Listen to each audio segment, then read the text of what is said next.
Mr. Horflick Digger did Super 6 Big Mitch. And I'm kicking in those roll 3 O's. And I'm bringing 28 101s because we Vegas Suns. It's the Chronicles. And you in the Meadowlands. Yeah, you in the Meadows, man. And you already know what it mean, man. 530. What that mean? Oh, that boy's a desert baby. Boom. Look at it. Hubba dub scrub. 22-inch gold Dana things. And Big Bolo Yang. Say it with me, man. I could never be on McLean's. Welcome to Vegas Chronicles with the whole Super 6, Mr. Digger.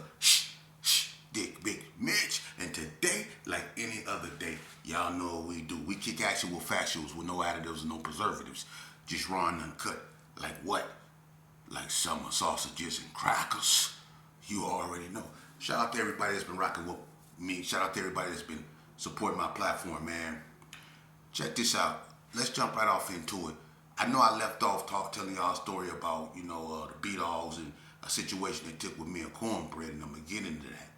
But I was asked a couple questions that I really want to answer so people don't get it misconstrued about Vegas. When it comes to the streets of Vegas, you're not going to find too many people on the internet that's giving you the true facts like I am. Now, I'm not saying other people that speak on Vegas ain't whatever they say they are, but I'm telling you, when it comes to this Vegas history and these streets, I lived it. So let's get that straight. All right? So when it comes to certain things about Vegas and what people trying to say, like number one, Vegas don't fall up under nobody or no other state's car. Never did. Vegas is not a part of nothing. Vegas got its own lingo. Vegas got its own culture. Now, people ask, is that moving neighborhood and all that out here? Yeah, you got certain neighborhoods out here that's moving. Gangsta Crip. Yeah, you got that. You got certain neighborhoods out here that's neighborhood. The 60s. But at the same time, man, we don't have those moving, grooving, and swooping alliances or fruit bowls, a roller coaster and stuff like that. Now, someone asked, well, why don't the East Coast and the Rolling 60s and Vegas rock together? Who say they don't? I'm going to tell you this. In the penitentiary, all right, when the East Coast and the 6-0s are in the penitentiary, the reason why you really don't see the 60s and the coast really rocking together like that, and I'm going to tell you the truth, is because the Rolling 60s, especially the ones from Vegas, they not a part of nothing. They 6-0s. And then the 6-0s from LA, they 6-0s. So they click with the Vegas 60s. Now they neighborhood, they rep that. And they not funking with the coast. But the reason why they not in sync is because, see, the Vegas 6-0s and a large majority of the Cali 6-0s, they ride together. That's they car. They not a part of no Northtown Alliance, West Side Alliance, none of that. It's Rolling 60s with them. The East Coast Crips normally ride with the Cali car. That's why you don't see the 6-0s in the East Coast together like you do in California. It's because in prison, the 60s is straight 60s. The 60s is not riding with the Cali boys because they rolling 60s. Because the Vegas rolling 60s, they go keep their Vegas identity. And just because you have certain LA 6-0s that ride with the LA cop, the Vegas 6-0s, they don't do that. It's straight Vegas with them. It's always been that way. You can ask anybody. I remember on High Desert Yard, you had Pokey P and Geesmar. Geesmar was from California. But to be honest with you, Geesmar was a 6-0. And Geesmar, although he was a part of Golden Circle and Ely, because the California car had to come together and form some type of car, a strong car, that would, it had Bloods and Crips in it, because situations that was happening on other yards when they were outnumbered. So Geesmar was a part of a Cali movement in Ely, but when Geesmar went to like High Desert and got up around all the 6-0s and stuff like that and didn't need to be a part of a Cali car, he was straight 6-0. And he'll tell you, he a 6-0. And that's if it didn't have nothing to do with 6-0s, it didn't have nothing to do with him. But the East Coast Crips, they ride with the Cali Cop 9 times out of 10. So that's why you don't see the East Coasters in the 60s riding together, because the 60s in Vegas, they don't ride with the California cop. They don't do that. They never did. Some of them do, but the majority of them, they Vegas, man. And the Cali 60s when they come out here, they respect that. They roll with the Vegas 60s. You know what I mean? And it's just 60 crib with them. So no, there's not. That's the reason why you don't see the East Coast and the 60s together like you do in California. Now, someone asked me, is the disciples, the vice lords, there's no alliances with no gangs and no vice lords, man. You got a lot of GDs and all that stuff coming out here in Las Vegas, and you really see it in the penitentiary, because they developing a nice car. Back in the days, they didn't have no big car like that, but the gangsters, the GDs, the Chicago car, whatever you want to call them, they got a nice presence now in prison, so you can see the fluctuation of the GDs and vice lords that came from Chicago and elsewhere that migrated out here. You can see it's a lot of them out here. In fact, man, I said in one of my videos that the Las Vegas natives, it's only 7% of us left. That means 90% of Las Vegas is foreign. It's only like 7% of us left here, Vegas natives. So if it's only 7% of Vegas natives in Las Vegas, imagine the neighborhoods and how many of us, the original ones, are still around. That's why I say we like dinosaurs. Even the squad and the wood, who I look upon as, termites, little homies, they even gone. They got wiped out, man. And people never sat back and asked themselves a question, or like that really just sat down. The only people that really feel this is the mothers and the fathers and the aunties and the grandmothers. See, they feel the pain. It never goes away with them. But us that play this game, that take life for granted, that really don't focus or pay attention to what's really going on around us, because we living in the moment. We opportunistic livers. You see, we live for the moment. We don't look toward the future, and we damn sure don't learn from the past. We live for the moment, man. And we don't realize that it's so many people that's not here no more. When you cats actually really sober up, and when you sober up, not sober up wanting to go out there and get re-intoxicated, but really sober up and take a look around you and really ask yourself a question. If you're from my era, ask yourself a question, man. How many people is really gone, man? It ain't just my era, which is all but wiped out. Every neighborhood got a sprinkle of dudes from my era. A sprinkle. And then you got the generation after that. It's only a sprinkle of them left. And this the sad part, the generation after us, that click banging and all that old stuff, because after me really came the wax. And then after the wax came all that click banging stuff. One of the first clicks in Las Vegas to really be gang banging. And when I mean click, I'm not talking about the JCs. I'm not talking about the Love Posse. I'm not talking about the 40 Boys, stuff like that. I'm talking about gang banging clicks. Then with the wicked style players. You see? That was the first click I ever heard of before I heard a squad or wood or anything. I heard a wicked style player. That was one of the first integrated clicks I heard about. But when you look at cliques like that, and then when you look at the squad, Pinkies, Fatigue, Soldiers, Top Boys, H2O, True, Hard, and all that old stuff, man, them youngsters is wiped out, man. Where they at? Really ask yourself where they at. They had to reinvent themselves and then reinvent themselves because they locked up or they wiped out or they strung out, man. And it never dawned on us how many of these youth, how many of our babies that's gone. For real. It's so many cats that's my age that's down to their great-grandchildren. Because their sons is locked up, their daughters then went bad, and the other ones then got unalived behind this game. You see? Now, you youngsters, I want y'all to understand something, man. You got a lot of cats up out here that want to get in y'all ear and tell y'all that what I'm telling y'all is some weak stuff. What I'm telling y'all is some, what he talking about is some police stuff. See, they love to put labels on real ones. I got thick skin, man, because when I was with that, you couldn't pay them to say my name. You see, I got the kahunas to sit up here and tell y'all the truth, man. I live this life, youngster.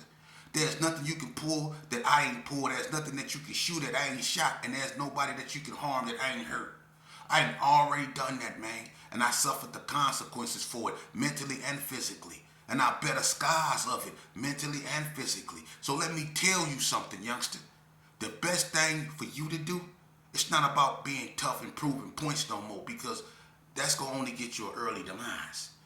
Because the only point you got to prove is to yourself. See?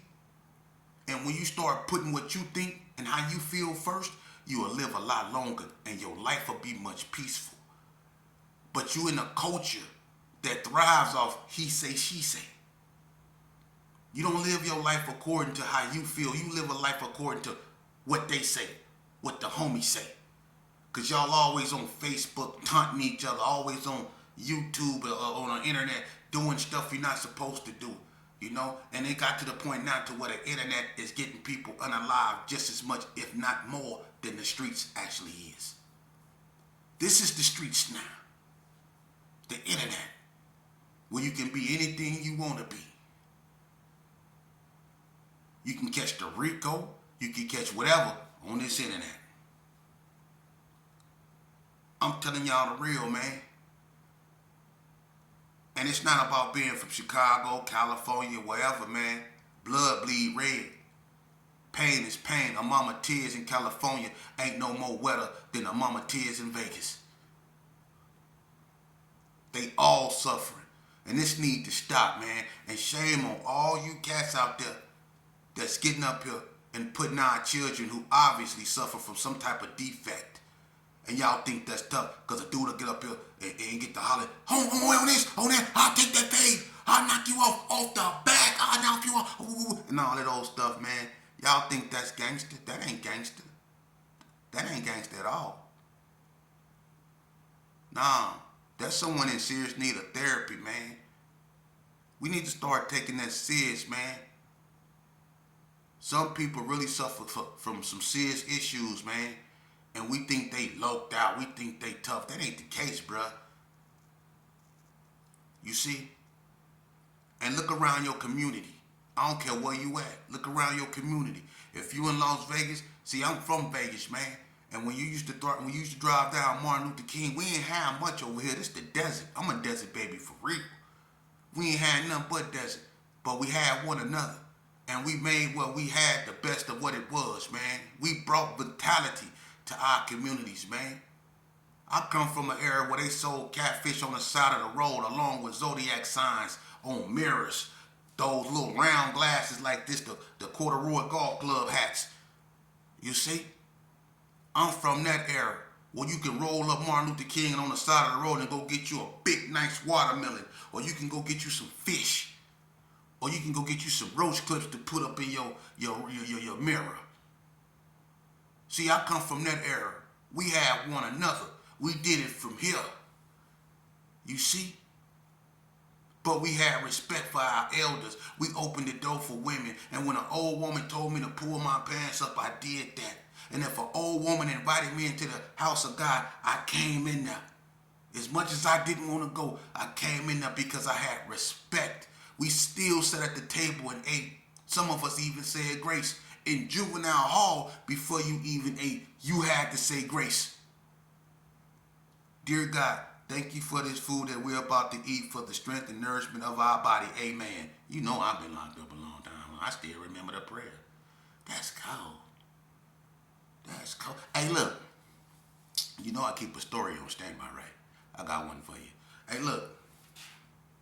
I was in juvenile hall right now. I done whooped out a lot of caseworkers. I even attacked Mr. Jordan. And if people know Mr. Jordan, and this happened like in 1989, 1990, this when I was bad, right? And this is one of the reasons why I got kicked out of juvenile. I'm telling y'all this story because I want you youngsters to be able to relate to me. But I done whooped up a couple caseworkers at this time, man. I was putting fisticuffs on them. I was walking around putting hands on staff. I was known for that, right? And they was scared of me, you know? I was in there bullying the staff. I'm not gonna even lie, man. Ask anybody. They kept me behind double doors. It ain't care. I ain't care. I just banged on them all day and beatboxed all day. you know. And they used to give me extra trays to try to calm me down and all that old stuff, right? But it was this one little short man. He was an old man, and he wore a hat. He was a wrestling coach, right? Real cool. He barely spoke. What worked that night? He was real short, about 5'4", right? But he was real cool. But he was a wrestling coach, you know. And you know, he was one of them coaches that had that cauliflower ear, so you know he was tough. So anyway, me and Mr. Cantu, which was a heavyset Hispanic case counselor who used to roll around with the yellow jackets. Y'all remember Mr. Cantu? I slapped him with a pool stick because we was playing pool for some ice cream. They used to give us snacks at night.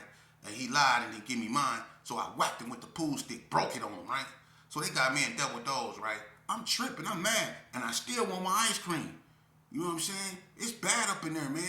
I want my ice cream. I'm going to Elko too, man. I don't care about nothing, right? So I'm tripping, right? So I'm banging on the door. They got to let me out the shower. When they let me out the shower, right? I go up in the shower and they got like these spray bottles with pink stuff in it, right? And you got to spray yourself with this pink stuff in shower, right? So I go up in there. I'm mad.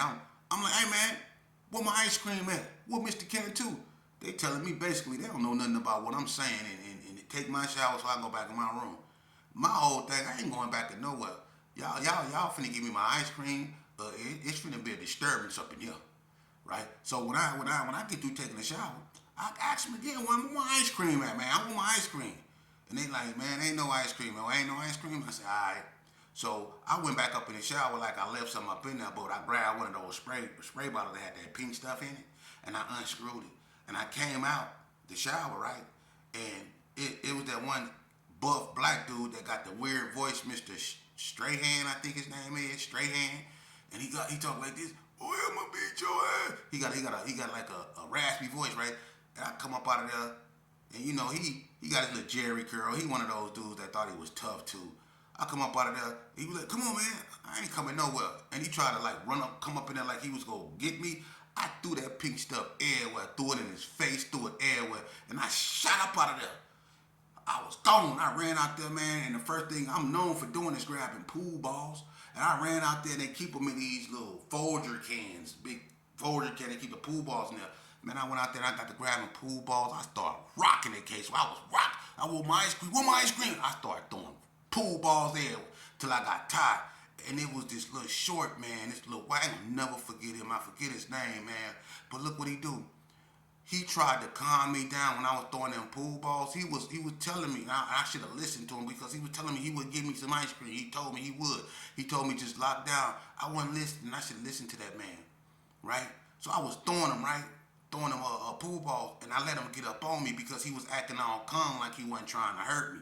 The other one was running up on me, Mr. Terry.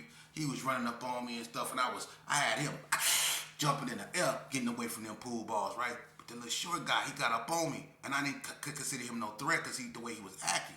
But when he got in my face, he told me, son, stop, right? And I looked at him, I said, who was you? He said, I need you to go in your room, son. I said, I ain't going no MFing well. Hey, get out of my face, right? So he was like, you need to calm down. Man, I grabbed that man by his throat and I tried to push him up off me. He did, man, look, he pushed my arm up off him and he grabbed me around my arm and around here, man, in a lock home, and he souffled me on my head so hard, man. It was so fast. He, boom! He slammed me. I mean, the air, everything was gone. And if he just was one of those caseworkers that just didn't have it up the hill with mine or just want to get back for all the stuff I did over the time, he had me right then and there. And I thank God to this day he was a peaceful man. Because when he slammed me, he slammed all the anger out of me. He slammed the animosity out of me. He slammed depression out of me. He slammed irritation out of me. He slammed the devil out of me. He slammed my social security number out of me. He slammed everything up out of me. And then check this out. When he told me, he said, you done? I couldn't even say, yeah. I just did this. And I look like I bit a lemon. You should have seen the face the way I was looking on the ground. Like I bit. I was on the ground like this. He slammed me hard and then cuffed me up, and I ain't resist at all because I couldn't breathe. I ain't resist at all. I was a little kid. I was limp, I was little, and I was humble. And I ain't want no problems. For real. They drugged me to that room, and it wasn't a murmur. And they put me back in there with those, and I just wanted to lay on the mat. And they didn't have to take the handcuffs off. It wouldn't have hurt no less. Because he slammed the, look, he, I was so nice for probably about the majority of my time there. I think that's the quietest I ever been in juvenile. And the cold part about it is, I was just starting to heal up. I mean, I was just starting to be able to inhale and exhale fully. Then the doors open. I never forget this. I was hoping it was the nurse coming to tell me something, but it was Metro. Yeah. And they came to take me to jail. I was 15 years old. They kicked me out of juvenile. And when I get arrested, I go to juvenile and I stay there, and then Metro will come get me and take me to the juvenile tank, which was 2A in the county jail. So to you youngsters out there that think that y'all got it bad or you bad, I done been through it, man. And I suffered. Nothing good never came out of that. Nothing. And nothing good will ever come out of what you doing. And I know y'all don't be want to hear me preach all the time. Y'all want to hear those other cats on those other platforms tell you how such and such them went to war with such and such them. But I'm going to tell you how every war ends with somebody telling on somebody. And let me ask y'all a serious question. Because y'all so caught up in who telling and who ain't telling. And y'all always talking about how y'all ain't messing with this snitch or y'all ain't messing with this snitch and all that. But let me ask you a serious question. And be truthful to yourself. So y'all don't mess with snitches, right? Y'all don't mess with snitches, right? Y'all get away from them, right? No snitches allowed, right? Well, what about people who snitch on themselves? Yeah. See, that happened more times, or just as much times to be fair, as people who get told on. People tell on themselves. So if a person to tell on himself, you don't think he'll tell on you? Now, how many of y'all went to prison and y'all was hanging around y'all homies when y'all knew they told on themselves? However, whether if it was on the phone, talking to one of them confidential informants they be having in that jailhouse, or however. Now, I can understand if a person took a deal and he realized the odds weren't in his favor and the best thing for him to do to see daylight again was to take a deal. I understand that. But for a person who really wasn't caught, or a person get in the interrogation room and get to crying, man, I ain't trying to do it. I just shot at his leg, man. I swear to God, I didn't try to do it. I don't know. Pookie didn't hand me the gun, and I shot at his leg, man. I told him to lay down, and he didn't lay down. I shot him in the leg, but I ain't mean to kill him, man. Is he really gone? No. Oh, see, y'all get in them interrogation rooms, and y'all get to doing that. What about people that tell on themselves? Do y'all hang around them? I mean, snitching is snitching, right? Or do y'all just pick and choose like y'all always do? Oh, that's him. If he told on himself, that's something different. Nah, snitching is snitching, right? If a person tell on themselves, you don't think they'll tell on you? That's what's wrong with y'all. Y'all don't think, man. Y'all don't think. And when y'all do decide to try to think, you looking at 1,000 years. Going to prison don't make you tough, man. And then a lot of y'all, and I fell for it too. I went to prison, did all that time, got out thinking somebody owed me something because I did all that time. I'm the fool, the joke's on me. Don't nobody owe me nothing. I'm the clown that wanted to be in a circus.